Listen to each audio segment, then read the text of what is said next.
Adventures of Beach Guy. Book 1, The Captain's Watch, written and produced by Eben LeBlanc. Copyright 2024. Special shout out to the boys who inspire me to keep writing and telling stories.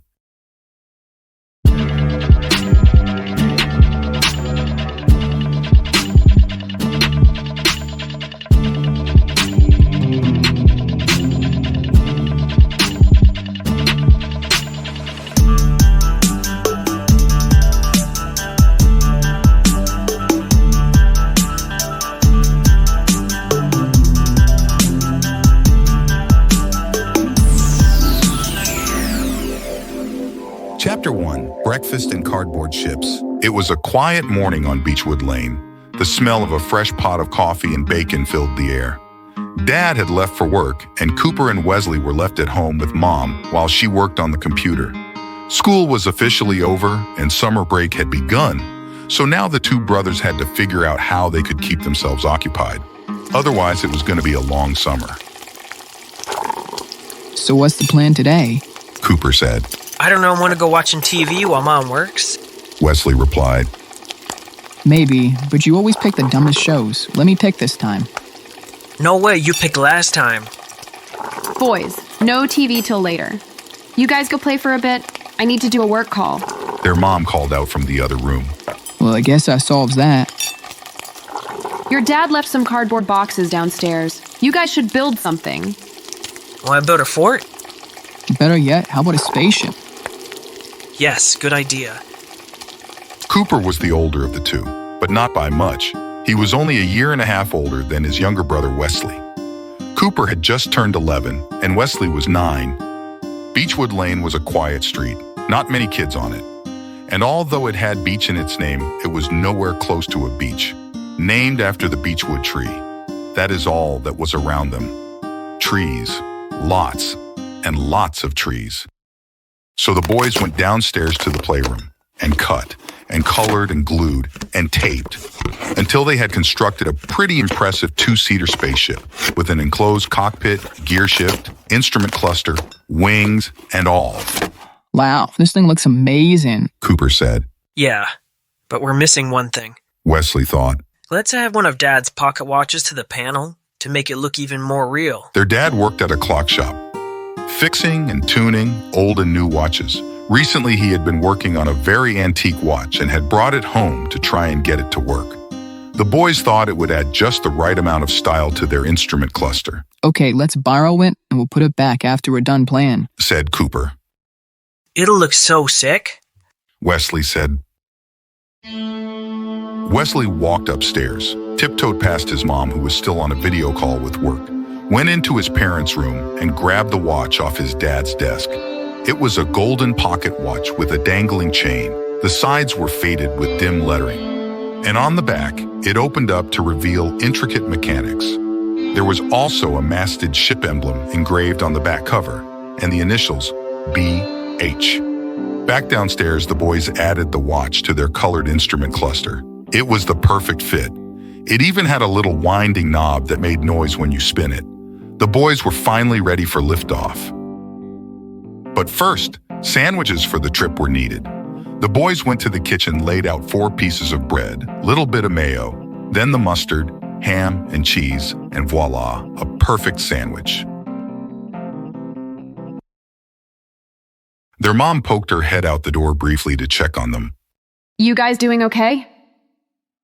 Yes, Mom, we're heading back downstairs to play, Cooper said. Okay, once I'm done with work, let's get out of the house for a bit.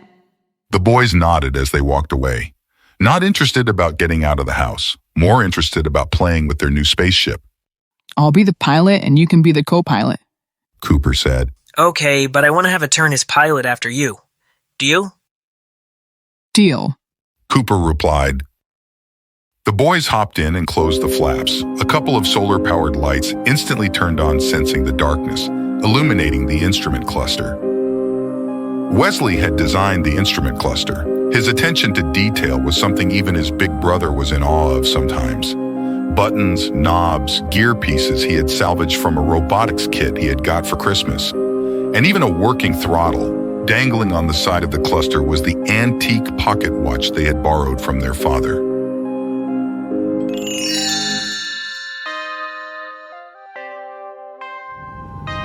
Wesley dropped his swimming goggles over his eyes and turned on the air filter that acted as the engine.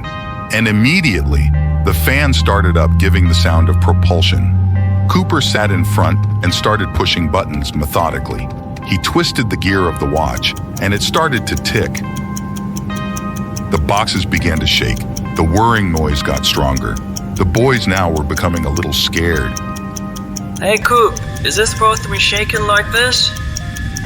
I don't know. Why is this so loud? The shaking intensified as the noise became louder and louder. Now there was a smell of ocean air making its way through the cockpit. The boys were desperately trying to hold on to their seats. It felt as if they were flying through the air. And then all of a sudden, a loud thud. The whirring noise slowed down and the watch stopped ticking. The smell of the beach was unmistakable. The hot sun was peering through the crevices of the cardboard spaceship. Slowly, the boys lifted the flaps that were draped over them. A blinding light flooded the cockpit, and the sounds of nearby seagulls and people talking were heard all around them. Also, smells of hot sand and grilled food filled their nostrils. Bro, where are we? Said Wesley. I have no idea. Before they could say another word, a voice called out to them. Wow, where do you guys learn to fly like that? A funny voice said, as the boys heard footsteps rapidly approaching. Fly? I don't know. Who are you? Where are we? Said Cooper. My name's Bradley Haas III, but everyone just calls me Beach Guy. And you've landed in my hometown, Summer City. The boys looked around for the first time. In the distance, not far from the beach, were buildings small and tall. Some were colorful, some were gray and brown. The streets were bustling with oddly dressed people. Laughter and singing could be heard in the distance. Not far from where they had landed was a boat dock with a bunch of wooden boats. They ranged in size from big galleons to small fishing vessels. Beach Guy, do you know how far away from Maine we are? Said Wesley. Never heard of that place. Is it an island? Beach Guy replied. No, not an island. It's where we're from. We're not exactly sure how we got here. Cooper said. Oh, I gotcha. Maybe my brother can help. He's sailed all over and he's been to many places. He should be home right now. If you want to follow me, we can ask him. Okay, sounds good. We'll follow you. Come on, Wes. Cooper called out, gesturing to his brother. Before leaving their craft, Cooper grabbed their dad's watch, and Wesley grabbed the sandwiches they had prepared earlier. And they began walking towards Summer City.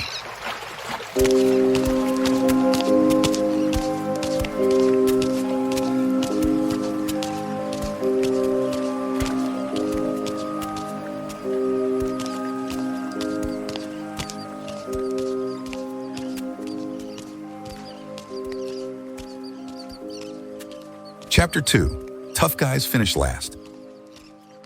Beach Guy was an odd fellow, short with long, wavy hair that often fell in his eyes. He walked with a strange sway, almost like he was being rocked back and forth by ocean waves. He was very tan and wore frayed cargo shorts with a black tank top. Cooper deduced that Beach Guy must have been around the same age as his younger brother Wesley. The city was actually quite amazing, like something out of a fairy tale. Merchants lined the beachside selling products, everything from magic carpets to magic potions. The food smelled good, but looked strange. Cooper and Wesley were unsure if they should try it or not. Pirates walked by them with swords and parrots on their shoulders, bags of coins dangling from their waistband. The most peculiar thing was not everyone here looked human. For instance, there were a group that walked by whose features resembled those of pigs, their hands and feet only showing 3 fingers and toes, and faces of some kind of human pig creature. Past the merchants, they reached a narrow street that gave off a strong, salty ocean fish smell. Haw Street, the sign said. Does your family own this street? Cooper asked. It was named after my dad, who valiantly fought in the first pirate war to keep Summer City from the hands of old Silverbeard and Johnny Blackstrap. He was quite the fighter and very brave. The boys noticed the big smile Beach Guy had while talking about his father, quickly turned to a frown. Oh, what happened to him? Is he still alive? Asked Wesley. They say he's alive somewhere. Where that somewhere is, I don't know. Me and my brother have been looking for him since he went missing, almost 4 years ago. The boys said nothing to this fact, hoping to not stir up any negative feelings. Not far down the narrow street, they came to a faded blue building with a stoop leading up to a big wooden door. The door was unlocked and they followed Beach Guy in.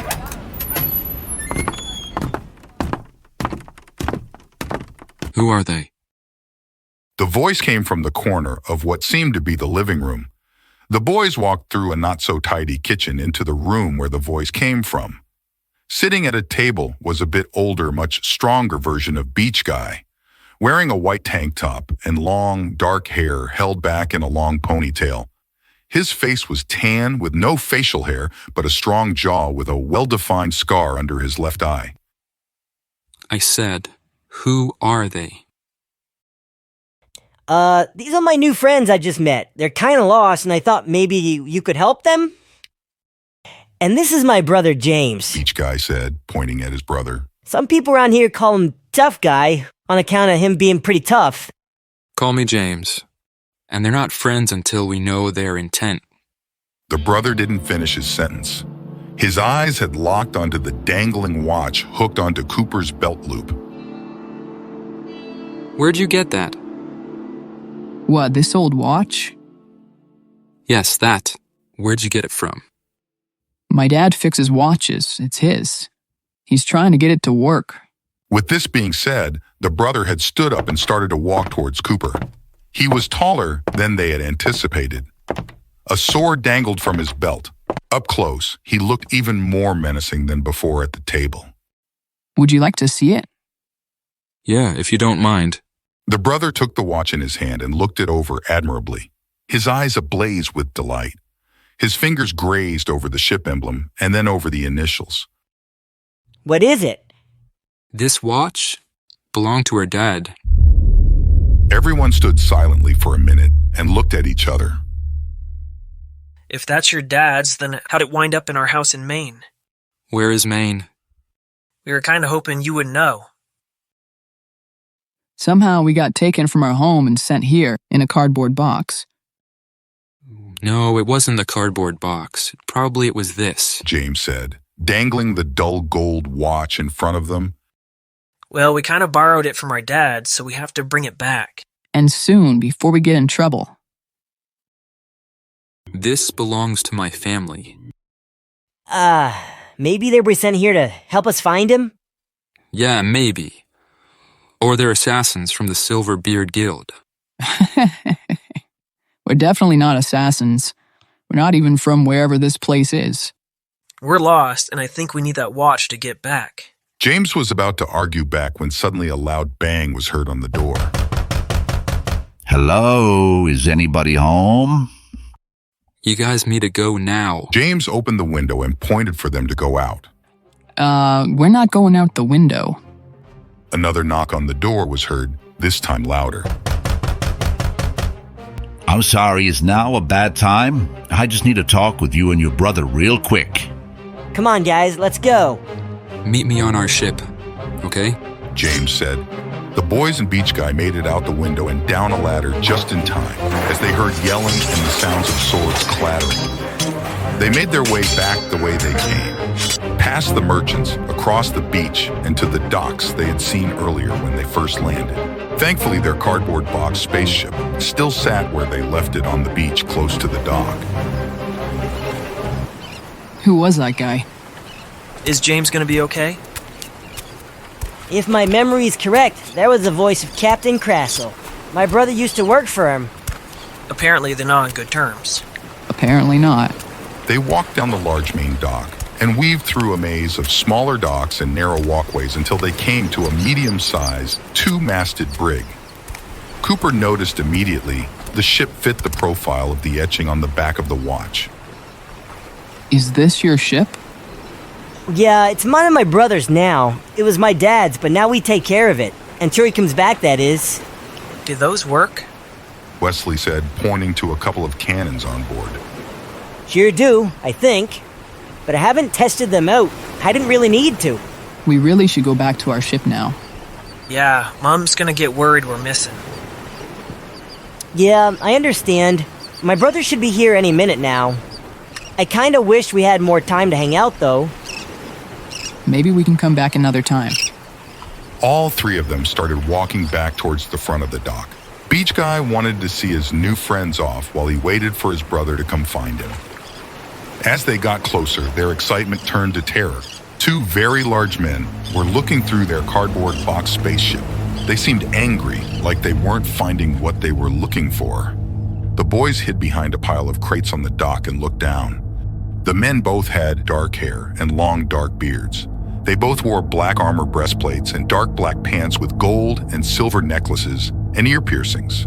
Wesley noted they could almost be twins or at least brothers. To their dismay, the men began to kick and cut at the cardboard spaceship with their long swords.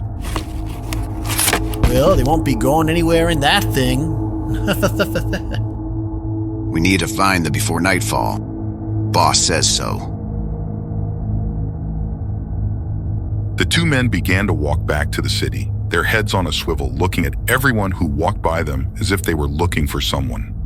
The boys waited till the coast was clear and began walking back with their new friend towards the masted ship. They felt defeated. Who were those men? Were they looking for them? How will they get home now? Back at the ship, the boys went to the captain's quarters and locked the door behind them. Waiting for them to their amazement was Beach Guy's big brother sitting at a table. He looked up at them, happy to see them. His smile faded and his face became serious. I guess some bad news. James said, We need to set sail. Immediately.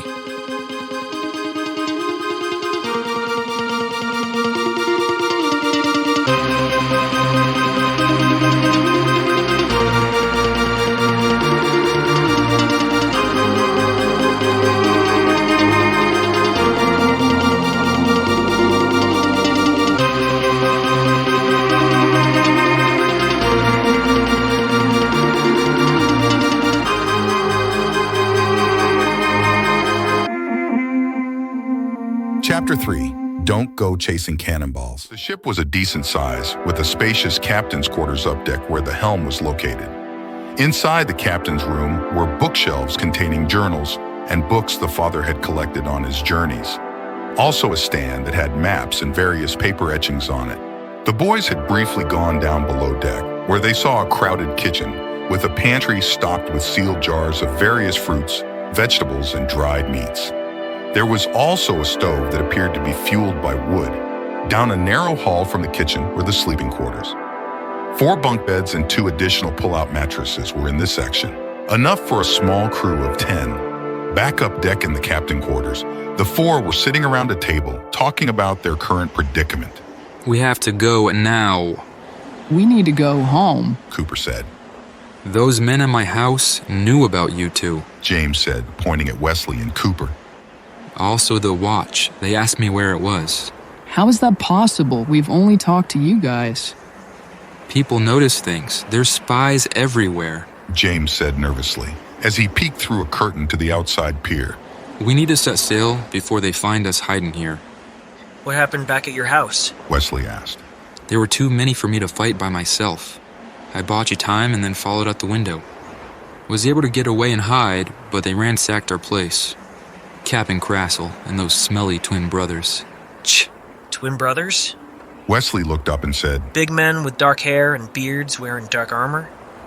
Yeah, exactly. James turned away from the window, his expression curious. How'd you know? Those were the same guys we saw on the beach, who destroyed our ship.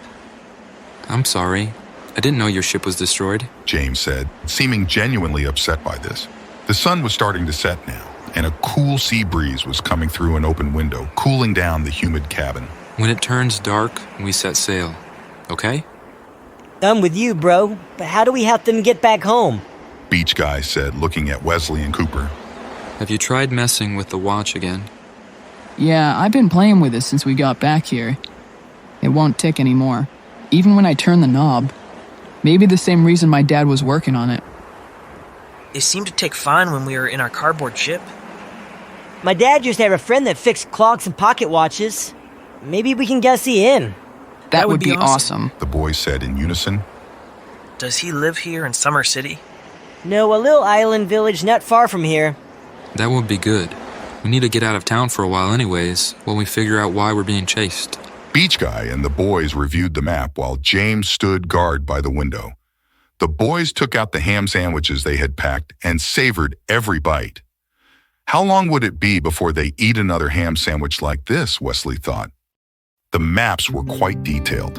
Cities, towns, islands with strange names. Some had weird markings next to them and little notes. Wesley noticed some landmarks had skulls next to them. Beach Guy explained his dad always marked the most dangerous spots with skulls. Traveling to those places, you should use the greatest caution, he said.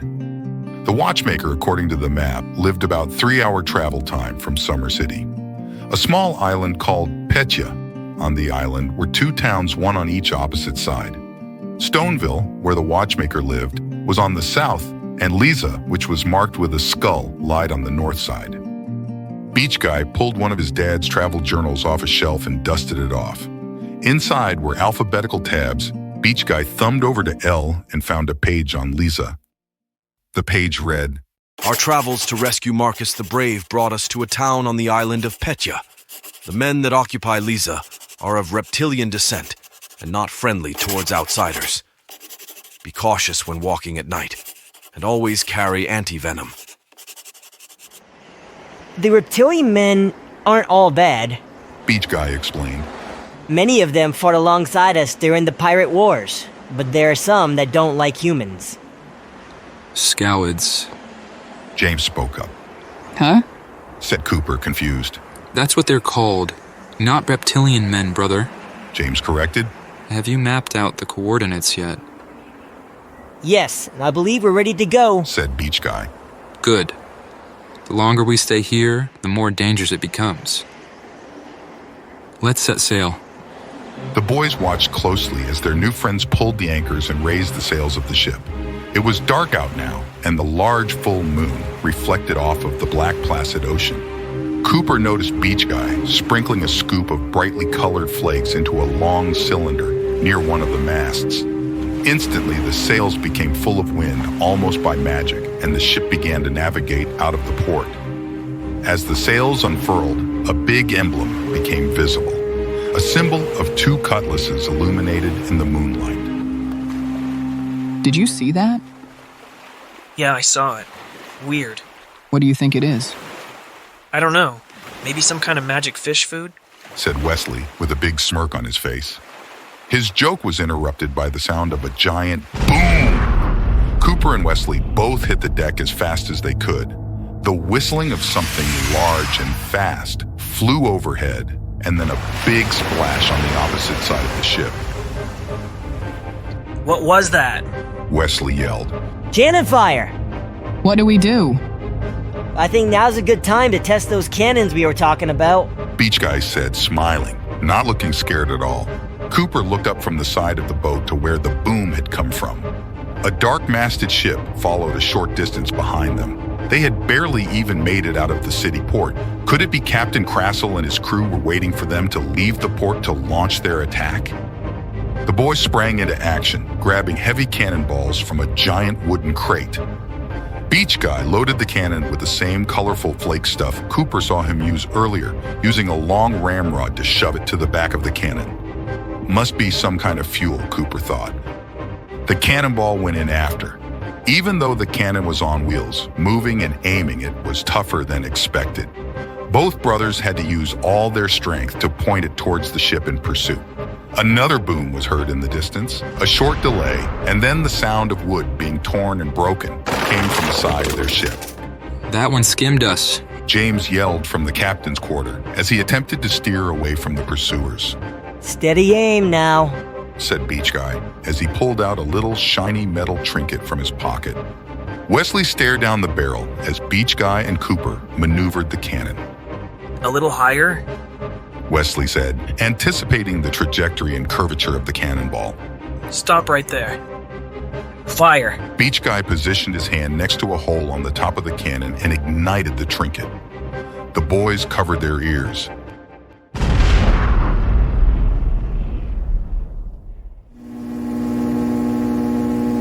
The noise was loud enough to make their ears ring, even with their hands covering them. A weird smell of burnt pastries filled the air. Wesley watched in delight as his shot trajectory proved to be spot on. The cannonball hit directly into one of the masts of the ship, causing the sail and rigging to all collapse. The boys cheered. Yes! Wow. You're a natural shot, James said. The pursuing ship, without its sail and mast, slowed to a halt. The city lights got dimmer as the brig picked up speed. The boys huddled together in the captain's quarters, wanting to stay with James as he navigated the ship. Beach Guy opened a bottom drawer of a nearby dresser and pulled out some blankets.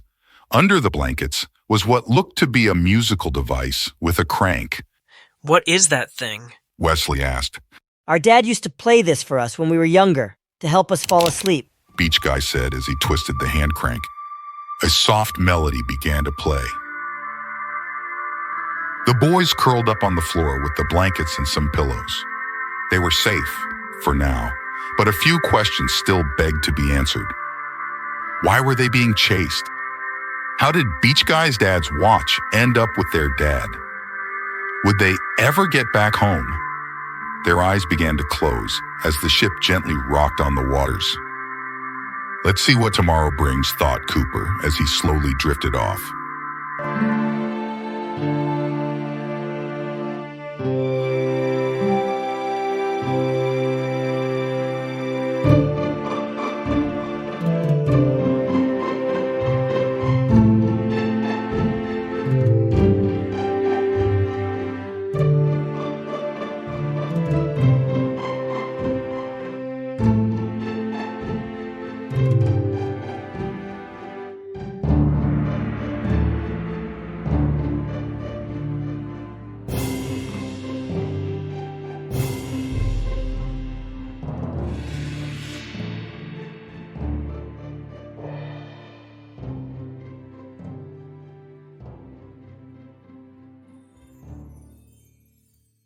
Chapter 4, The Watchmaker. The sun was bright and warm on their faces as Cooper and Wesley slowly squinted their eyes open. The smell of smoked fish and warm bread filled the cabin. Wesley and Cooper both started to stand up. Beach Guy and James peered over to them from the table. About time. James laughed. Morning, guys. Good morning. Cooper said groggily as he scratched his head and peered out the window. They were at a new dock, and the view of a beautiful town stretched out in front of them. The buildings were white and light brownish, surrounded by tropical foliage. Some of the trees were oddly colored, red, orange, and purple, as well as your typical green trees and bushes. It seemed the town rose up on a large hill.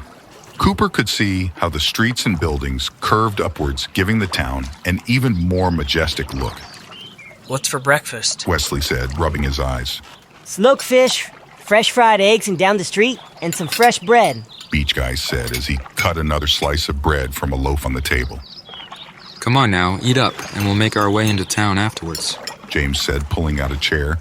Cooper noticed they were drinking something that smelled really good.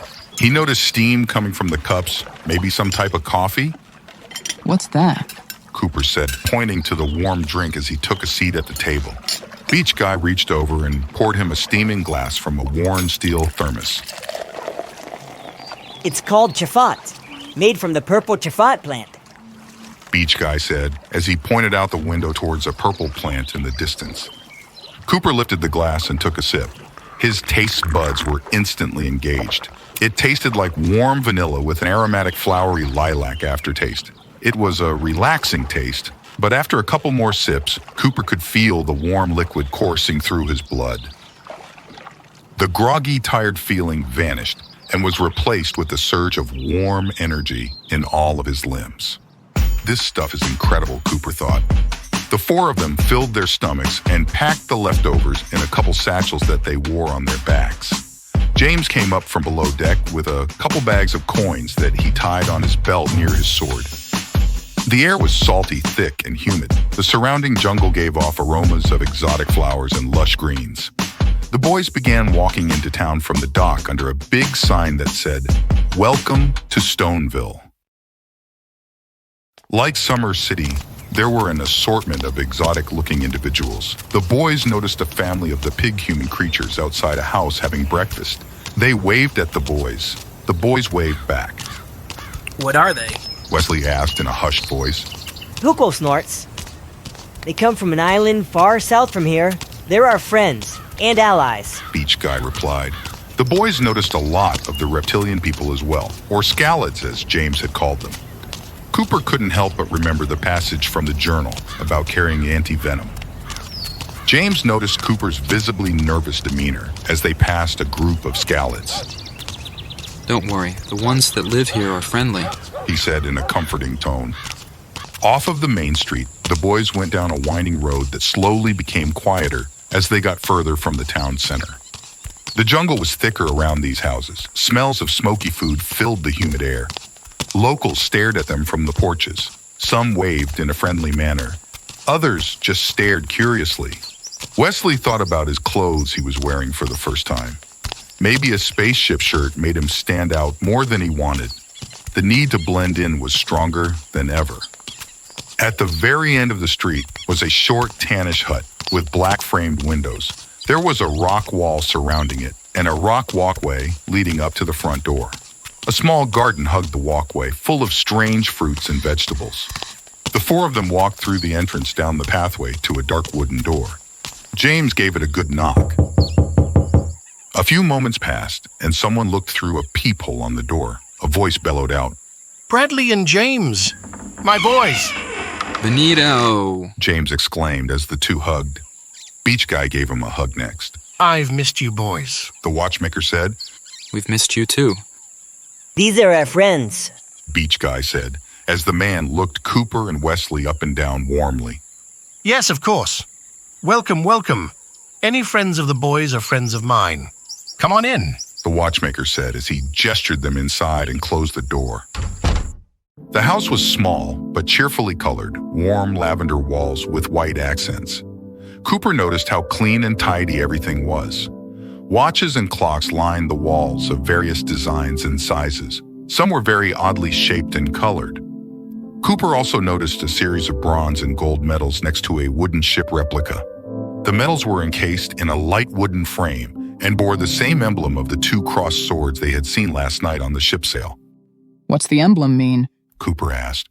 The Watchmaker, who was now sitting in a big comfy chair, looked up at Cooper, his face more curious than before. Where'd you say your friends are from again? The Watchmaker asked. We didn't say, James said from the corner, studying a clock on the wall. It's kind of a weird story, Cooper said, pulling the watch out of his pocket. The Watchmaker's eyes got big as he stared at the golden watch in Cooper's hand, recognizing the emblem and etchings on the back. By the bones of Draco Malley, where on earth did you get that from? That watch transported us from our world to this world, Wesley said. He was sitting on a kitchen stool near the living room, helping himself to some bread and cheese, and a pitcher of what looked like lemonade. We're not sure why or how, he added, as he continued to put food in his mouth. Please tell me more about this world you're from, and exactly what happened, detail by detail, the Watchmaker said. The boys sat on a couch and went into great details about their world for the first time. Cars and planes, computers, cell phones, and video games.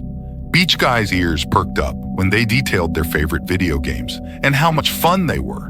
They explained how their father fixed watches, much like Benito, and how they snuck in his room and borrowed the pocket watch to play with.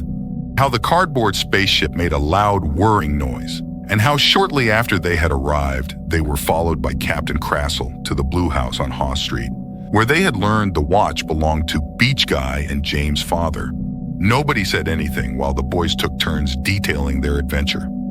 This was the first time James and Beach Guy had heard the whole story of where their friends came from. and how bizarre and strange their story really was. By the end of the story, almost an hour had gone by, and the clocks in the house all started to go off at once. The platter of the delicious cheese and bread was devoured, as was the pitcher of the lemonade-type drink. Well, boys, I think it's time I take a look at that watch, the watchmaker said as he hobbled over to Cooper. You boys are welcome to join me in my shop, he said as he pointed out the living room window towards a building in the backyard. I'll stay here. I need to catch up on some sleep, if that's okay, said James. Of course, the watchmaker said happily. You know where the guest room is. The watchmaker was a large-statured man. Like Beach Guy and James, his skin was a dark tan. Despite being older, he still had a head full of black hair and a small, dark mustache and goatee. His build was muscular and lean and seemed quite healthy, other than a very prominent limp when he walked. He talked with an accent and had a very cheerful, warm presence. Beach Guy and the boys followed him out to his workshop. The workshop was dark and cool, a welcome relief from the steamy, humid air outside. The shop was small and seemed messy compared to the house they were just in. There were pieces of gears and watch parts all over the main work table and a different assortment of tools. The watchmaker put on a very large, funny-looking headpiece with glasses attached to it and sat down on a wooden stool. He fumbled with the lenses on the glasses until he found the right kind of magnification he wanted and began tinkering away. How did your dad and Benito know each other? Wesley asked. They served in the United Swords Alliance together, Beach Guy explained, pointing to a symbol on a nearby grandfather clock. It was the same symbol the boys kept seeing. 2 swords crossed against each other. Oh, so that's what that is. Cooper remarked. Like a military symbol. Yes. Benito and my dad both served in 2 separate wars together to protect from an invasion from our enemies in the south. Who are your enemies? Like our alliance, there are a couple groups mixed into one. The Silverbeard Guild, the Wolfrans from Mundra, and the Terriks from the Highlands are the main groups. Beach Guy said. Wait, who are all these? Cooper started to say, when suddenly the watchmaker yelled out. Boys, great news. I figured out the problem. Chapter 5. The Darkside of the Lagoon. Yeah, what's the problem with it? Cooper said, as him and Wesley both rushed over to the work table. Not so much a problem as it is a riddle, the watchmaker said as he pulled a book off his shelf. There are different types of watches that use various sorts of energy to power their movements, he explained as he thumbed through the pages. This watch was designed by a wonderful lady named Corinna of Drenden, someone your father was quite fond of, the watchmaker said, looking at Beach Guy. During the Second Pirate War, she was using a rare magical crystal from a nearby lagoon to develop a watch movement that could teleport fallen soldiers off the battlefield to safety. Like a portal? Wesley asked. Yes, precisely, the watchmaker replied. Silverbeard and Johnny Blackstrap heard about these watches from their spies. If the rumors were true, these watches could sway the war in favor of whoever possessed them, so they demanded her shop in Drenden be raided. Under the veil of night, a small army of Terriks descended onto the shop and destroyed everything, setting the shop ablaze. Their aim was to kidnap Corinna and make her build these watches for their armies, hoping they could use the portals to teleport to the allied towns and take them over swiftly. The night of the raid, however, Corinna was with your father, he said, looking at Beach Guy again. They were watching the stars on your dad's ship in Ballister's Bay. They both saw the fire from the boat. Your dad, against Corinna's protests, decided to sail to Summer City. Please, I must stay. Knowing what danger she was in. We can't stay. It isn't safe. She went into hiding, and your dad, the great Captain Hoss, went back to fight and eventually led us to victory. Before he left to return to the battlefield, she gave him the only watch she had ever gotten to successfully work, but the magic and movement was still unstable. She warned him only to use it if it meant life or death. This watch you have, boys, had been rumored to exist, but since your dad and Corinna had both gone missing, no one knew if it was real or just a myth. I had seen it before in my younger years, but never spoke of it, and thought I'd never see it again, the watchmaker said, his eyes beginning to well up. The boys were awestruck by the story the watchmaker was telling them. Could this watch hold the secret to where James and Beach Guy's father was, as well as teleport them back to their house? But how do we fix it? You said you knew what the problem was. Cooper asked. Oh yes, of course, the watchmaker said as he shook his head, still lost in thought. He pointed to the page of the book he had stopped on while he had been telling the story. It was a picture of a small red and white crystal that had a translucent shimmer to it. The secret to making this work again, the watchmaker said, holding the watch up. The red spot crystal. It's rare, but can be found in certain spots that contain red sand. One of them being the Lagoon near Corinna's old shop in Drenden. All you need is a tiny bit of crystal and sunlight to power up the watch movement and get it working again. There is a great mystery and great deal of danger here, boys, and you must not trust anyone with this information I've shared. This watch in the wrong hands could have dire consequences. I suspect the Captain Crassel fellow that had seen you land on the beach with the watch works as a spy for Silverbeard and has already reported back to him by now. Time is of great importance. The boys walked with Benito back into the house. Everyone was quiet, trying to digest the story they were just told. We might be in bigger trouble than we imagined, Wesley thought. Benito left for the market, while the boys took turns using an indoor hand pump shower to clean themselves off. The cool water was more than refreshing. There were leaves in the shower that smelled like a mix of mint and citrus. Beach Guy explained they were used to scrub the skin and were beneficial in keeping the skin healthy and free of infections. Cooper got dressed and walked to the kitchen, where Beach Guy was filling in a half-awake James on what they had learned about the watch.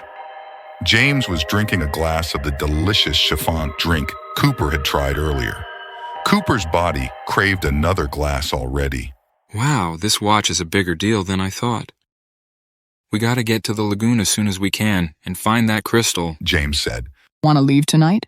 Cooper asked. Yeah, let's have dinner with Benito and walk back to the ship before it gets too dark. Dinner. I'm starving. Me too, a voice said from down the hallway. Wesley was just getting dried off from the shower. That's a big surprise, James said sarcastically. Someone get the door, Benito shouted as he came in lugging a big satchel. Cooper shut the door behind him and watched as the watchmaker unpacked a large silver and blue fish, a couple jars of fruits, and a bag of a strange amber grain. He also handed Cooper and Wesley a couple hooded cloaks he had bought for them while at the market.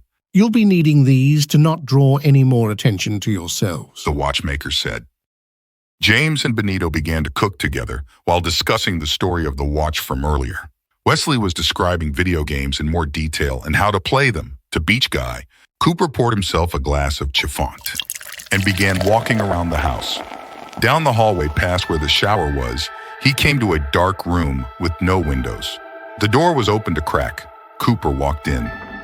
Dim lights flickered on almost by magic as he entered. In front of him stood a wall of swords and daggers, longbows and crossbows, armor and shields.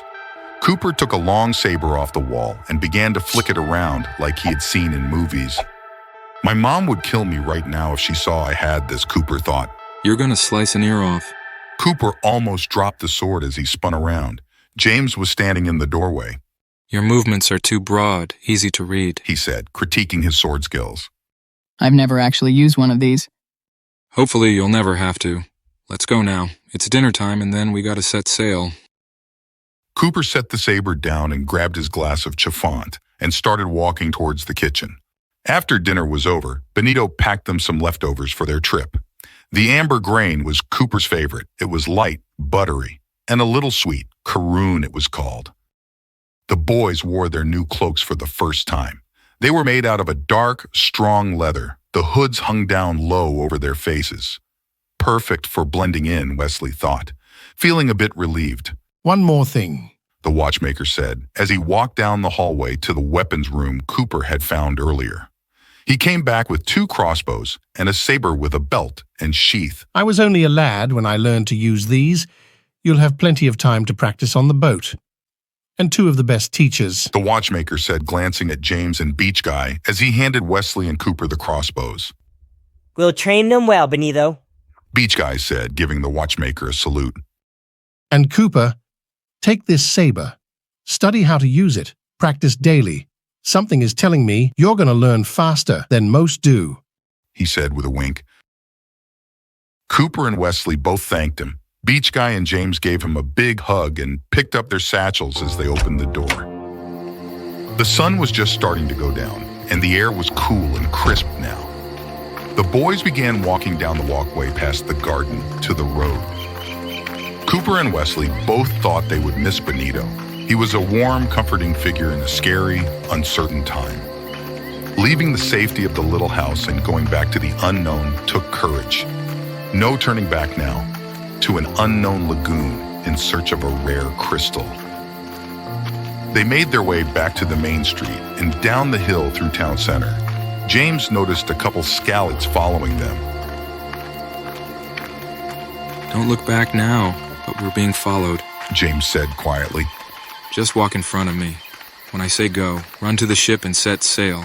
I'll hold them off and jump on last minute. We can help fight now that we have these, Wesley said, as he looked down at the dangling crossbow attached to his belt.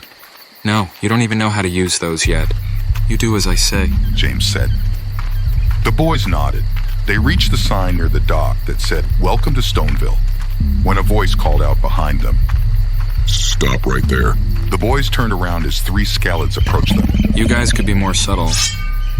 You didn't know we were behind you, the leader scallot said, sounding insulted. I've known since we got on the main street. Apparently, covert isn't your specialty. Go, now. The boys ran for the ship and jumped on. Cooper began pulling the anchors. Beach Guy filled the golden fuel stuff into the cylinder, while Wesley climbed the masts and untied the sails. The sound of James fighting the scallots intensified as they got closer to the boat. The sails again, like magic, began to fill with wind, and the ship groaned to a start. James began to run as 2 of the 3 scallots chased after him. James, hurry! The boat was picking up speed now. James ran and jumped off the dock just in time to catch the side of the boat. The 2 remaining scallots were left behind, defeated as the ship sailed away. Cooper and Wesley pulled James up the side of the boat while Beach Guy navigated in the helm. That was insane, Cooper said excitedly. Are you okay? James rolled up his sleeve on his shirt to a bite mark on his upper arm. Maybe not, James said, sweat dripping down his forehead. I think I'm gonna need anti-venom.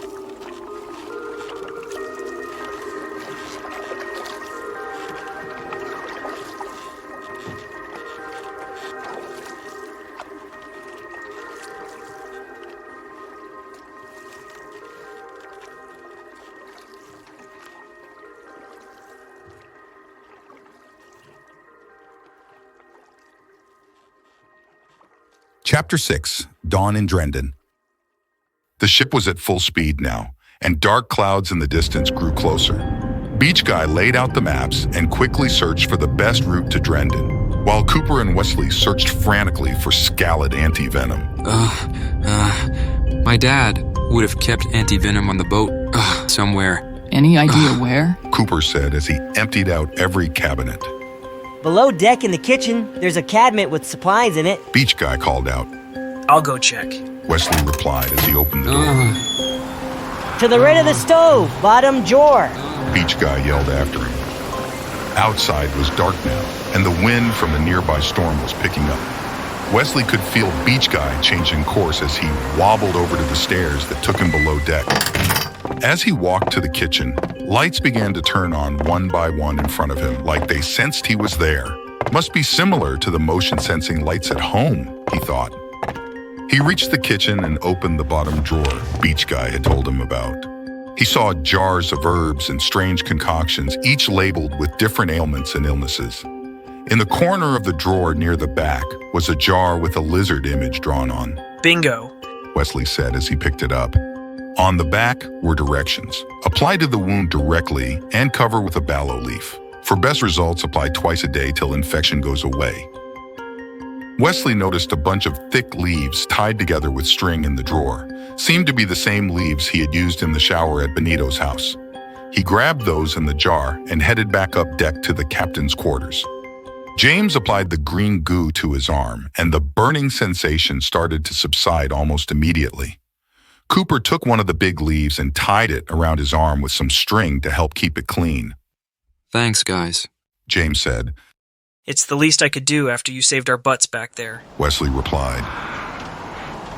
The sky was dark black now, and the waves rose higher than the boys had ever seen before.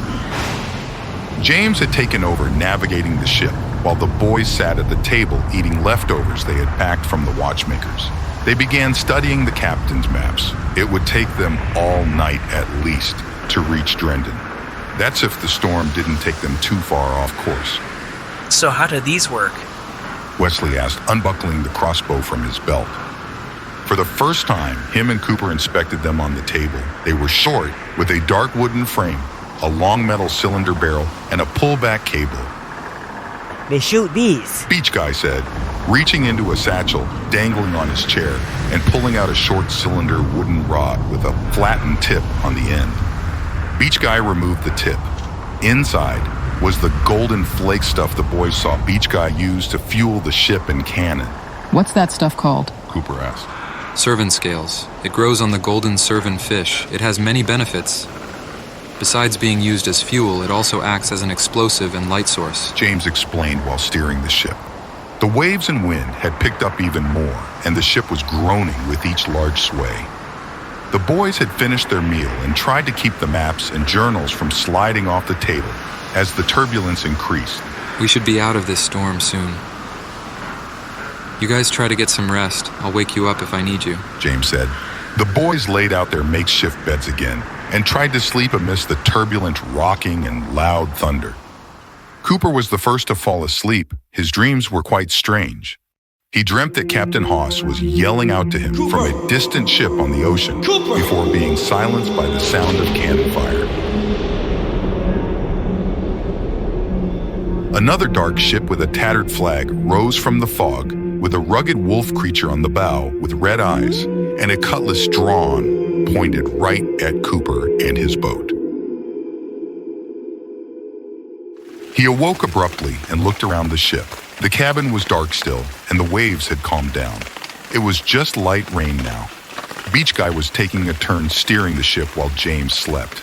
Bad dream? Yeah. Strange dream, Cooper said, as he took a swig from a canteen, his mouth extremely parched. He was missing home more than ever now. His warm bed, his mom cooking her homemade dinners, his dad reading him books at night. How worried were they right now?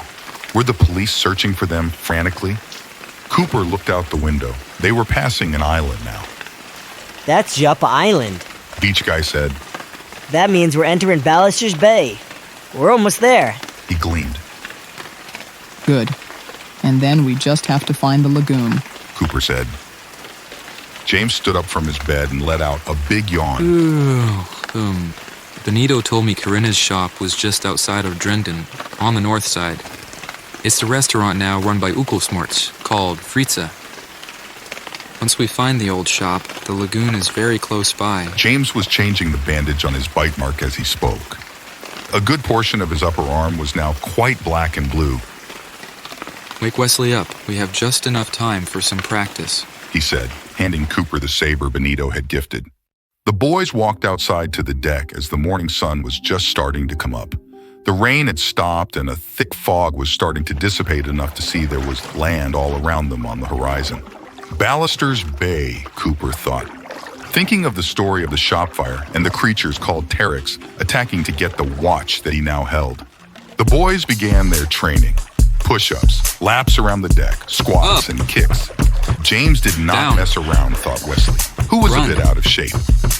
After came the weapons training. Wesley and Cooper used blank cylinders to shoot their crossbow at targets.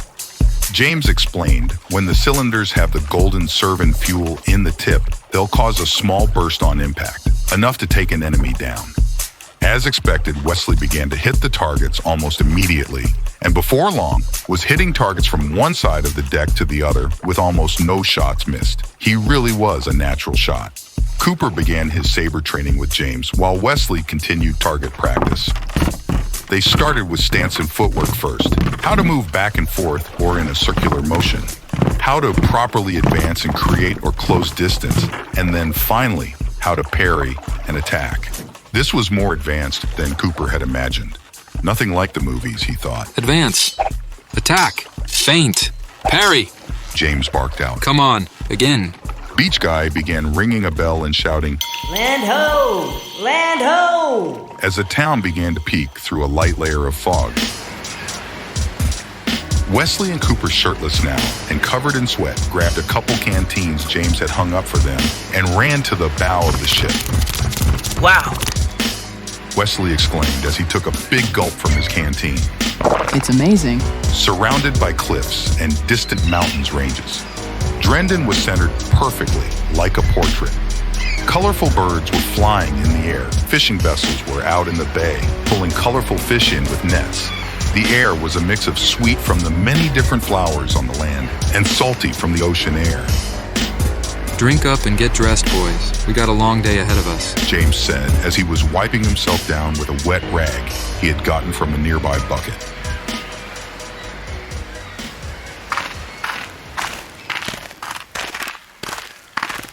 By the time they had gotten to land, the sun was hotter than ever. Drenden had a much more small-town feel than the previous places they had been. People here were very friendly. The Uklesnort creatures were everywhere in this town. As they entered the town center, a very large, very strong-looking Uklesnort approached them. Hello, friends. My name is Pally. I have orders from higher up. I am to escort you wherever you like. Cooper noticed the double sword symbol on his shirt. Must be a soldier, he thought. Where do these orders come from? James asked suspiciously. All I can say is, he told me to tell you, he hopes your aim is improving with the gifts he gave you. They all understood who sent the order. Benito was watching out for them and somehow got a message to Drenden before they got there. Thanks, Pally. We understand. We're looking for a restaurant called Fritza, north of town. Beach Guy said. Oh, yes, of course. I love their pizza. Pally said, rubbing his giant belly. Wait, you have pizza here? Wesley asked in shock. Sure do. My favorite. Beach Guy said happily. Yeah, it's my favorite too. Wesley replied, his belly grumbling. It's quite a hike up the hill, and today is quite warm. Let's take a Trillo, Pally said, pointing to a shop selling large carpets as he wiped sweat off his brow. Good idea, James replied. The boys walked over to the shop. The owner was a creature the boys had never seen before. He was a little shorter than the kids, with features similar to a turtle. Pale green skin with spots running down his arms. His back seemed to have a hard ridged skin armor. Like an armadillo, Cooper thought. Kyrats boys, how can I help today? The creature asked. Kyrats, James said. We need a Trillo for the 5 of us.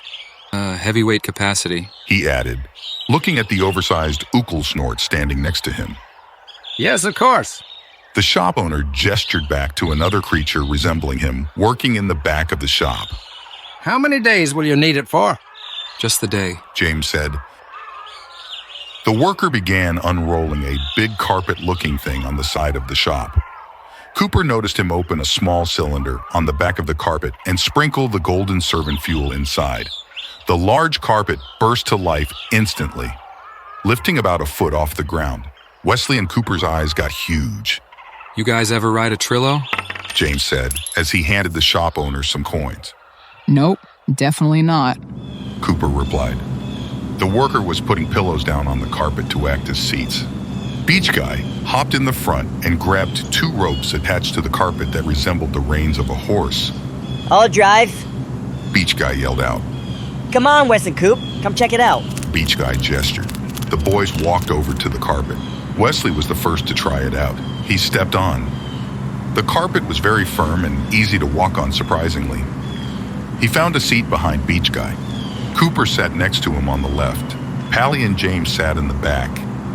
The edges of the carpet began to curve upwards, acting as a barrier to keep them safely in. The pillow seats seemed to be held in place magically. It's been a while since I've driven one of these, so hang on, you guys. You're gonna love this, he said with a huge grin, and they were off.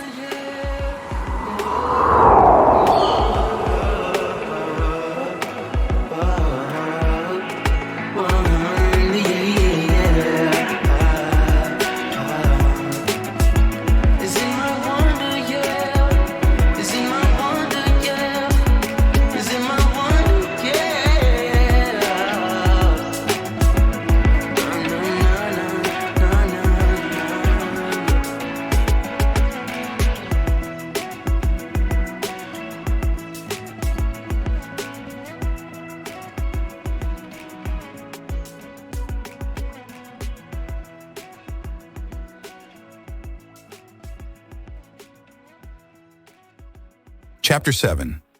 Fritza's Pizzas. The Trilla was the funnest thing they had done yet. Beach Guy showed off his skills, maneuvering fast around corners and trees and doing jumps over crates and gliding over ditches. The wind in their hair felt great on a sweltering day like this. The constant turns and jumps made their stomach jump like on a fast roller coaster. The boys both looked at each other laughing. They could get used to these. It took them no time to reach the top of the hill, where the views of Ballaster Bay were astounding. Wesley wished he had his digital camera to document how beautiful this world was. Slow down here and take a left, Pally yelled out to Beach Guy, pointing to a road that hugged the cliffside. Small little huts and shops lined the road, all overlooking the bay. Wesley could smell the food already. We must be close, he yelled to Cooper, taking a big, visible whiff. Beach Guy twisted one of the rope handles and pulled. The Trillo came to a stop. Set back off the road to their right was a small pizza shop with a sign on top that said, Fritza's Pizzas. Outside were some shaded tables where a couple customers sat chatting and eating. A small female snort with an apron was waddling outside, refilling their drinks. The group got off the carpet, and James pulled the small cylinder fuel piece out, causing the carpet to sink to the ground and roll up on its own. Freedy! Pally yelled out as the group started walking up the driveway to the shop. The small female snort looked up from pouring the drinks with a big smile and began walking rapidly towards the group. Pally, you big ogre. You missed me already? I always miss you and your food. Today I'm on orders, though, from the SA. These young men needed to ask you a few questions. It will be quick. James spoke up. Promise. I can see you're busy. Yes, of course. Give me a sec. I'll let Elena know I'm taking 15. She said, taking her apron off. She walked to the front of the shop order window and yelled out, I'm taking 15. Can you watch over the wood fire? Cooper noticed a younger human girl come to the window. Yeah, of course. Take your time. The girl said, making quick, curious eye contact with Cooper and his group. James sat down at a table and tossed Cooper a bag of coins. Could you grab us some food? Yeah, sure. Let's go, Wes. The boys walked up to the order window. On a long table, there were 4 fresh pizzas already cut and ready to take. They smelled amazing. They were different than the pizzas at home. The dough was more of a flatbread style and formed into a flower shape. The crust acted as the petals, and the inside circle was covered in white cheese and slices of some sort of green and blue tomatoes. Each one had different toppings. Cooper read the labels next to each pizza. Chicken, droll, cheese, taku, the 4 labels said. See anything you want? A voice from the window said. Cooper looked up. The girl he saw earlier was standing in the window. She was quite pretty. Dark long hair, tan skin, and bright, piercing blue eyes. Chicken. Cooper said quickly, looking back at Wesley to make sure he was okay with that. Wesley had wandered off to the side of the restaurant and was playing with a big orange balloon. Hey, Wes, you want chicken? Sounds good. Or pepperoni? Wesley yelled back. Chicken's fine. Cooper turned back to the girl. What's a pepperoni? The girl asked curiously. Oh, it's a topping we have where we're... Cooper caught himself. It's just something we joke about. Blend in, Cooper reminded himself. You can't be drawing any more attention, he thought. The girl looked at him suspiciously while getting the pizza ready. You have a funny accent. Where are you and your friends from? Summer City. Cooper replied. Really? I've never been there. I've heard it's amazing and huge. It's quite amazing, actually. Cooper thought, remembering the tall structures, winding streets, and humongous galleons. Well, my name's Elena. She said, smiling, extending her hand. I'm Cooper. He replied, shaking her hand. I'll bring the pizza right over to your table. Elena said. Also, that'll be 2 silver and 1 gotter. She added. Cooper opened the bag and found the coins she was asking for. To his relief, the coins had their names stamped on them. He paid and thanked Elena and began walking over to Wesley, who was still with the balloon. Beach Guy had joined him now, and James was still sitting talking to the Uckelsnorts. What you guys doing? Cooper asked as he approached Beach Guy and Wesley. To Cooper's amazement, the orange balloon turned around and smiled at him. This is my brother, Wesley said to the balloon. Oh, hi there. Very nice to meet you. My name's Stuart, or Stu for short. The balloon said. Nice to meet you too. Are you from Summer City as well? The balloon asked. We live on the same street, actually. Beach Guy interrupted, giving Cooper a wink. Come eat, guys. James yelled over to them. We really have to go. You're really cool, though. It was nice meeting you, Wesley said. The balloon picked up a broom he had been sweeping with. A thick rope attached to the underside of him acted as an arm and wrapped around the broom. If you have an extra seat on your boat on your way back to Summer City, I'd love to join. I can clean the ship to pay my way. Better than anyone with hands, I might add, Stuart said, spinning the broom impressively with his rope arm. I have dreams of being a singer. There's no opportunity for a singing balloon in Drenden, he added. I'll ask my brother, Beach Guy said as they started towards the table. Thank you. The boys sat down as the Uckelsnort lady waddled back inside the shop. James filled them in on the information he had learned from her. Besides the location of the lagoon, he learned there were men in Drenden the prior day looking for them, and a good chance they were still in town. He urged them to be on high alert. They finished a delicious pizza and a couple pitchers of fruit juice. Wesley brought up their new friend Stuart, riding with them back to Summer City. No way. Remember, we're not to trust anyone. Also, I don't need another mouth to feed, James said. He doesn't eat, though. He's a balloon. Beach Guy argued. The answer's no, James said firmly. The boys said their goodbyes and hopped on the Trillo with their new bodyguard, Pally. Cooper looked over at the shop one last time. Elena was looking over at him from the shop window. He waved to her. She waved back. You guys hit it off well, James said with a chuckle. Maybe that means she'll give you free pizza, Wesley said wishfully. Yeah, maybe, Cooper said, lost in thought. Hang on, guys, Beach Guy said as he twisted the 2 ropes and pushed them forward. The Trillo took off at full speed, hugging the cliffside road. James guided Beach Guy on which way to go. They eventually started to descend the cliff into a wide opening. The dirt road turned to tall grass and tropical trees. The trees and bushes began to get thicker. We're probably lost, Cooper and Wesley both thought. As James tried to make sense of a makeshift map, the pizza shop owner had quickly drawn out for him. It should be right around here. No sooner had the words left his mouth when an opening in the woods appeared and the sight of water not far ahead. Beach Guy drove the Trillo through the opening and down a slope. Yes, this is it. Wow. The lagoon was larger than the boys expected and hidden. It was surrounded by a canopy of jungle trees and vines.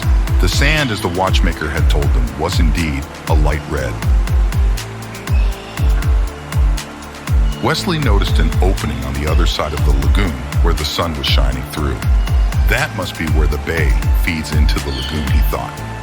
Beach Guy parked the Trillo on a nearby sandbar and everyone hopped off. James took off his satchel and handed the boys each a metal hammer tool.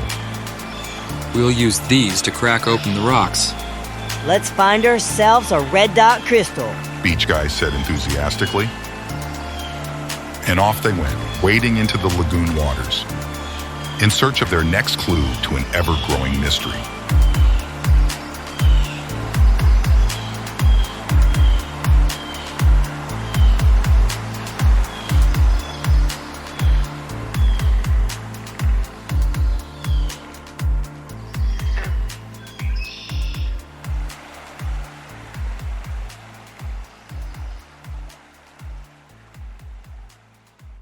Chapter 8.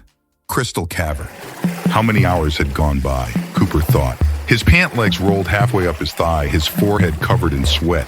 His hands were starting to hurt from hammering so many rocks. Drenden either had some amazing patience, or she knew a secret of where to look. Beach Guy said, sounding frustrated. Cooper and Beach Guy teamed up, while Wesley and James were on the other side of the lagoon near a cave. Pally lay lazily on the sandbar, using the rolled-up Trillo to support his head. He was snacking on some big blue fruits that looked like pears that he had picked from some nearby trees. Jana fruit, it was called. On the other side of the lagoon, Wesley waded into the mouth of the cave. It was dark and a bit scary. All the reason why no one would want to look in here, he thought. Halfway in, he could hear something moving in the water up ahead. He heard some splashes nearby. Wesley grabbed a couple handfuls of loose rocks and began wading out of the cave. He didn't want to hang around and find out what was living in there. He got out to the lagoon and set his pile of rocks down on the edge of the water and began hitting them with a hammer. The second rock he cracked split right down the middle. As the light hit the broken rock, it began to glow, white, red, white, red. It pulsated like something alive, Wesley noticed, as he stared into the lights. He began to see red dots in his vision. This is it! He began to yell out loud. The red dot! He didn't finish his sentence. Out of the corner of his eye, a black, large, winged creature emerged from the cave he had been in. Its wings were like metal blades. It had long talons the size of daggers and sharp fangs. Wesley wished he hadn't left his crossbow with his gear on the sandbar. He grabbed his hammer and swung it as the creature dived at him with great speed.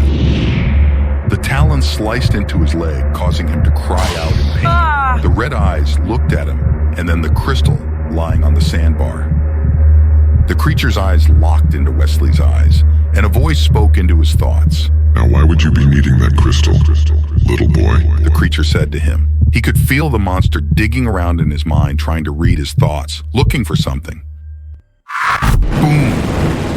A giant burst of light hit the creature from the side, and a smell of hot pastries filled the air, the same as when he had fired the cannon at the ship.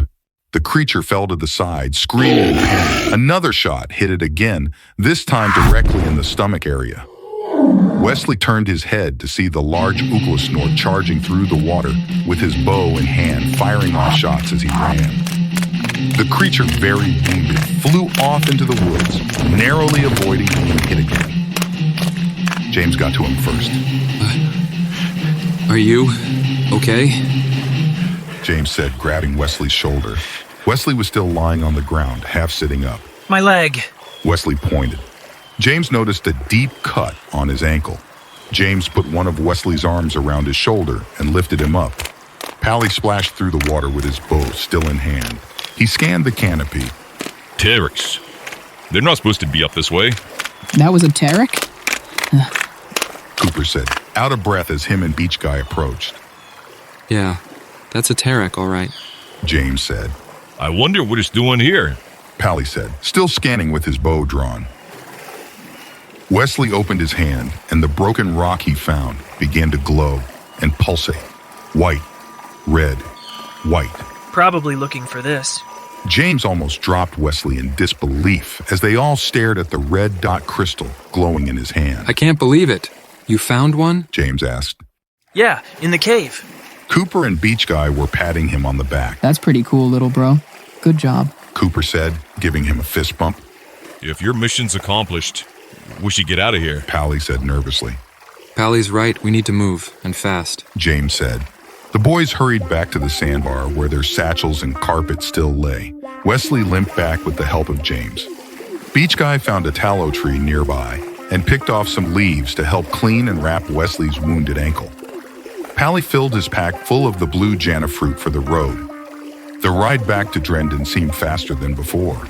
The boys all held their crossbows in a ready position in case they came under attack from any more Tereks.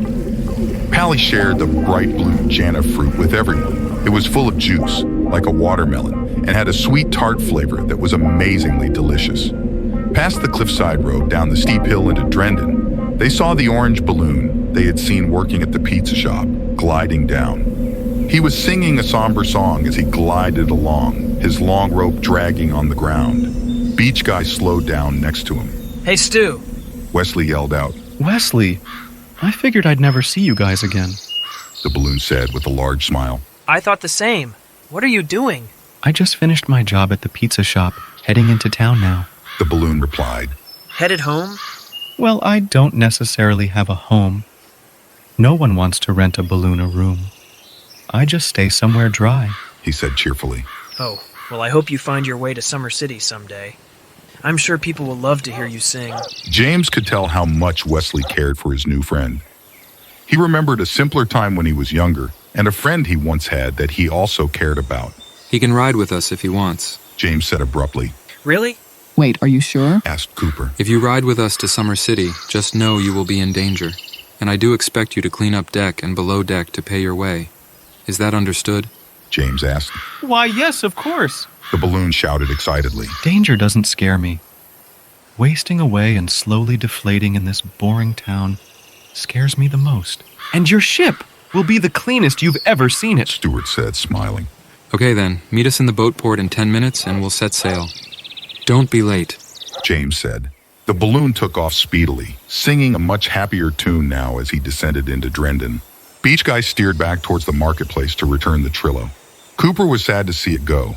He wanted to keep it. He loved it so much. Why not buy it and take it with us? Cooper suggested. I wish. These cost a lot. Beach Guy laughed. Maybe if we find a treasure chest full of gold, James joked. The town was dark by time they reached the shop and gave back the Trillo. Before heading back to the dock, the boys took the cloaks the watchmaker had bought for them and put them on, hoods covering their faces. Pally stayed with them. His job wasn't over till they were safely on the ship. He passed by another Uklasnort guard. Derek's on the outskirts of town. Are you sure? Yes, positive. It attacked my group. I hit him twice before he flew away. He's very wounded. Sound the alarm to all the outposts. Tally instructed. Aye, aye. Right away, sir. The guard did a quick salute and ran off. The boys got back to the dock and said their goodbyes to Pally. Wesley limped over and gave him a big hug for saving his life. We can't thank you enough, Pally. I mean that, James said, giving him the same salute the guard had given him earlier. Anything for Captain Hoss and the Alliance? He said, dutifully saluting back. The boys all climbed onto the ship. The orange balloon was waiting for them as promised, with a small bag of belongings attached to his rope appendage. Hey, my crewmates, he said gleefully. Don't call us that, James said as he walked past the balloon into the captain's quarters and shut the door. He'll warm up to you. He gets a bit gutchy. Beach Guy reassured Stuart. The balloon's frown turned to a smile. I really hope so. Like clockwork, the sails were up and full of wind as the ship left the port into Ballister's Bay. It was just as beautiful at night as it was during the day, Cooper thought, as he sat out on the deck under the stars and wrote in an empty journal he had found in the captain's dresser. He glanced over at the cliffside where the houses overlooked the bay and imagined the night of the fire again. Maybe Captain Hoss and Corinna sat right here watching the flames. Cooper turned his head to see a dark figure sitting next to him. It made Cooper jump. Don't be scared, it said. Who are you? Where'd you come from? Cooper asked nervously. I'm Captain Hoss, the figure said as he turned towards Cooper. The moonlight illuminated his large brown eyes and dark beard. That watch you carry means more to me than you know. You must keep it safe. His voice boomed. I've been keeping it safe. I just want to go home now, Cooper said defensively. I understand wanting to go home, the figure said sorrowfully as he walked to the edge of the ship. He's coming for you and the watch in a dark frigate. Who's coming? Cooper asked. Dreykus. The words echoed as the figure jumped off the ship into the dark waters. Wait! Cooper jolted awake. He looked around, scared and confused. He was in the captain's quarters. His journal lay next to him. Everyone was sleeping, except for James, who was steering the ship. You get nightmares like that often? James asked, eyeing him curiously. No, just the past couple of nights. Was I being loud? Cooper asked. No, but you mentioned something while you were talking in your sleep. A name I haven't heard in a while, and one you shouldn't know. Let's have a drink and tell me about these dreams, James said, holding up a canteen of warm chiffon.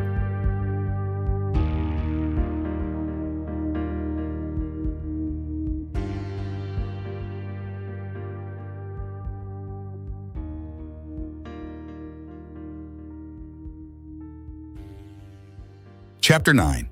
Race to Summer City. By time the morning sun had risen, the ship had made it out of Ballister's Bay and was in the middle of Summer Sea. It was shaping up to be a beautiful day. Shouldn't be much longer before they reached Summer City and back home. Cooper thought with mixed emotions. The boys did their morning workout. They worked on weapon training with James while their new balloon friend mopped the deck and sang out an old sailor's tune. Have been my hometown. Cooper trained harder than before. The conversation he had with James last night weighed on his mind. He learned a great deal about James, Captain Hoss, and the Wolfen soldier called Dreykus. Dreykus, James had explained, was a commander in the Wolfen army, an expert at hunting and tracking. James's village, a small town called Skanza on the island of Myth, was raided by Dreykus and his armies during the end of the Second Pirate War. The attack made James an orphan and left him with a scar under his eye. His small village was decimated. Captain Hoss and his crew came to the rescue but arrived too late. The captain, feeling compassion for young James, took him in and began training him and eventually adopted him as a son. It became clear to Cooper why James was the way he was. He had been through a lot more than most kids. He was rough but kind and tough, but with a big heart. Cooper liked that about him. After training, the boys began to tinker with the watch. Benito had written out detailed instructions on how to extract the crystal and put it in the back of the watch. After the red crystal was in, the boys were to lay the watch in sunlight until the watch hands began moving and the mechanisms in the back began to spin. The charging of the crystal could take hours. Benito wrote, "That was okay. We have time to spare," Cooper thought. According to Beach Guy's calculations, they should reach the city by noon. Guys, come outside now. The boys and the balloon raced outside to the deck. James was staring down a long spyglass. What is it? Beach Guy asked. The ship, in the distance, moving fast, James said, handing Beach Guy the telescope. Captain Crassel? Wesley asked. Possibly. How'd he find us? Beach Guy asked as he adjusted the focus on the spyglass. My guess, probably Tarek scouts. How much more servant-scale fuel do we have left? James asked. I put some in this morning. It was getting low, maybe 3 scoops left. Cooper answered. Wait, you want to try and outrace him? Asked Beach Guy. Yeah, we're not far now. If we can get to city ports, there will be SA soldiers and ships there. They won't dare attack us broad daylight. James thought aloud. Worst case scenario, we have to fight. He added. Cooper, put the last 3 scoops in the fuel chamber. Wesley helped me grab the barrel of crossbow shots to put on deck. Beach Guy and Stu, we're gonna need some energy. Heat up some chiffon. Let's be ready for them. James ordered. Aye, aye! They went to work immediately. Cooper loaded the last of the fuel into the long cylinder. That familiar smell of burnt pastries filled the air, and the ship began to pick up speed instantly. No more servant fuel meant no cannons. James was taking a calculated risk, and Cooper agreed with him. Better to run than stand and fight in this situation.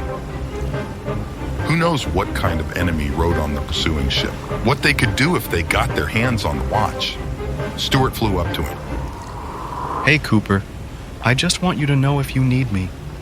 I'll stand and fight with you guys, the balloon said, slashing and stabbing the mop into the air like it was a sword with his rope arm. Thanks, Stu. You're actually pretty fast with that thing, Cooper said. My dad, the one who created me, was a sword trainer. He owned a shop on Ballister's Bay near Drenden. I would watch his classes all the time as I cleaned the shop, Stewart said. Cooper started to wonder how it was that Stewart had come to life. He was made of the same material the cloak Benito had bought for him was made out of, a strong leather-type material. His round body was a burnt orange, and his eyes and mouth were finely stitched with a dark, flexible material that could move and stretch with different facial expressions. He was quite an impressive character. The ship that was still in pursuit continued to gain distance little by little. It was a sleeker-style ship designed for speed and battle by the looks of all the cannon windows that lined the side. There would be no outrunning it. Hopefully we can reach the city in time, Cooper thought. In the horizon, the boys started to see land take form. The pursuing ship had closed the gap significantly and was close to pulling up to the side. The boys could make out the crew and noticed the twins who had destroyed their cardboard ship on the beach the first day they landed. There were about 5 other men on deck, including the captain. We're close, boys. Time to put that practice to use. James yelled out as the 4 boys loaded their crossbows. Captain Crassel yelled out in a booming voice. James, my boy, you cannot win this battle. Save your boat, I don't want to fight with you. Just surrender that watch. The tip of Crassel's boat was now near the rear of their ship. Cooper saw a few of the men descend below deck and open the cannon windows, and a couple other men with line and grappling hooks. Cooper could feel his heart beating faster than it ever had before. James' mouth seemed to move in slow motion as he ignored the captain and turned his head to the boys. Ready? Aim. Fire! James yelled. The boys all fired their crossbows at once. The explosive arrows all found a target on the deck of Crassel's ship, knocking men over and blowing up barrels and rigging. The men on deck fired back at the boys with arrows of their own. The boys took cover as the explosives went off. A small fire erupted on deck. Stewart raced and grabbed a bucket to dump on them in an attempt to extinguish the flames before they got bigger. A grappling hook took hold on the front of the ship. Beach Guy raced up front with a saber and cut the rope as the boys returned cover fire. In a few minutes, Captain Crassel's ship would be on the side of their ship, and the cannons would tear the boat into pieces. They were outgunned and outnumbered. Cooper was aiming his shots carefully, trying to make each one count. He suddenly noticed one of Captain Crassel's crew members rush up from below deck and load the servant scales into a bucket from a fuel bin in the center of the deck. He was no doubt using that fuel to pack the cannons below. The same cannons that they would unleash as soon as they were on the side of Cooper's ship. This crew member had made a mistake, though. He had left the top of the fuel storage open. It was something James yelled at Cooper about many times. Big mistake, Cooper thought, as an idea started to form in his brain. All he needed was to get a shot in or above the fuel container, and it would ignite quite explosively. But he needed a better angle. He ran over to James while dodging arrow fire, coughing as smoky air wafted through the deck. We need to turn the ship port side, Cooper said, pointing to the left, impressing himself with the confidence and sailing knowledge he suddenly exuded. That will leave us open to attack, James said. I have an idea. Trust me, it's our only shot. We're not gonna make it to Summer City in time. James was all out of ideas. He ran inside the captain's quarters and began turning the ship sharply, angling away from Summer City, which now loomed closely in the distance. The rear of the ship and masts would be completely exposed to cannon fire now. I hope Cooper's idea is a good one, James thought. Captain Crassel laughed. He didn't expect the boys to turn away from the city, exposing their masts and sails. What fools! He barked out orders to the crew below deck. Light them up, boys, Captain Crassel commanded. He would surely stop them now. He couldn't wait to deliver the magic watch to Silverbeard himself. Cooper ran as fast as he could to the stern, while James pulled off the quick turn maneuver. The 6 cannons in the windows pointed directly at Cooper and the rear of the ship. Him and Captain Crassel made eye contact for the first time. Cooper fixed his arrow straight on the fuel bin. Come on, Coop. This is what you've trained for, he said to himself. Captain Crassel couldn't hide his confusion as he looked over to where Cooper had pointed his arrow. When he finally realized it, it was too late. The fuel bin full of servant scales had been left exposed. He started to run, but he wasn't fast enough. Cooper's arrow had already left the crossbow and was sailing through the air at sonic speed. It connected into a beam directly above the fuel bin and rained down fire. No! The fire ignited. Boom! Ah! A giant explosion rocked the ship, splitting the deck in half immediately. The boys couldn't believe it. Cooper and his quick thinking had done it. They cheered. Yes! James corrected the navigation back towards Summer City. The port wasn't far. They were going to make it. Stuart began to sing the old sailor's tune again. Cooper and Wesley had to admit it was quite catchy. Long time on the ocean, where I rest my head down. Seas have been my hometown far too long. And I see the horizon, seagulls crying, flying. Left my love behind me, how I miss her. If I find my treasure, promise things get better. Sent you home a letter, I still miss my house up on the cliffside, where we spent the most time, dreaming of future lives. I'm still dreaming.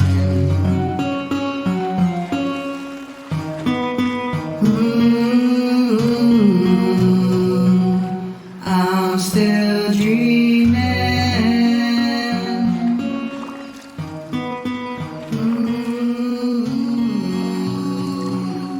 I'm still dreaming.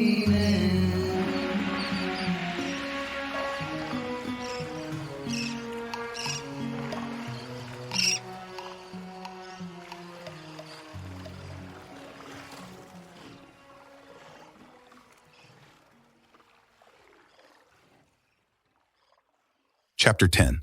Goodbye for now. The city port was bustling with ships and merchants. The familiar smell of hot sand and grilled food wafted through the air. It was the first thing they smelled when they had first arrived a few days ago. Their new balloon friend Stuart stared in awe. He had never seen a city so big before. I can't believe it. We actually made it. He gleamed. Cooper and Wesley both had an odd feeling as they returned. It felt like they had been gone a lot longer than a few days. They had seen and learned so much from this new land in such a short time. The watch had started to tick on its own now. The crystal had worked like Benito said. James stashed the leftover crystal in a safe down below deck. Benito told me, in order to create a portal back to where you came from, you need to be in the exact same place you were when you arrived. James said.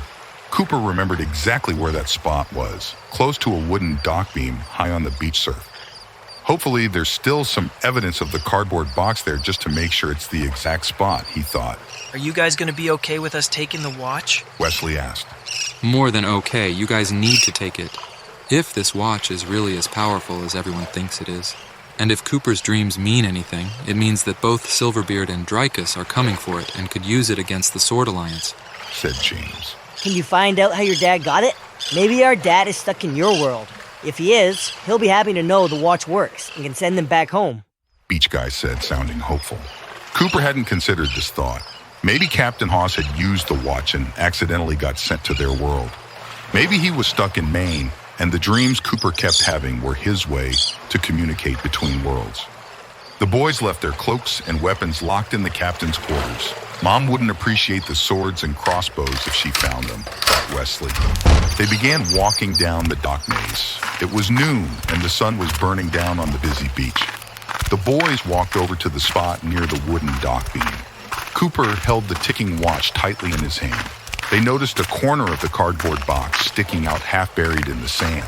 There it is, Wesley said, running over to the box and brushing off the sand. Yep, this is definitely the spot, Beach Guy said, remembering seeing the ship flying through the air and crashing with a thud. What are we doing here? Stuart asked, confused. What you see next, you gotta promise to keep a secret, okay? Said Beach Guy. Tell no one, James added. We traveled here using a magic portal. We're from a different world, and we need to go back. Wow, that's amazing.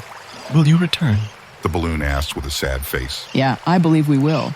Make sure you follow your singing dream. Don't give up on that, Cooper said, patting him on the back of his orange head. No, never. I will be the best singer in Summer City. In the whole land of Arkan, for that matter, Stuart said confidently. You ready to try this out, Wes? Cooper said, holding the pocket watch up. Yeah, let's do it. The boys gave their new friends a hug goodbye. They were sad to see them go, but fate had put them together for a reason. There was a strong feeling that they'd all be seeing each other again soon. The mystery of where Captain Hoss and Corinna had disappeared to still weighed heavily on their minds. They also wondered how they would explain their disappearance to their parents and the police. It was going to be an interesting time. Would they tell them about what happened, the truth of where they were? No one would believe them even if they did tell the truth.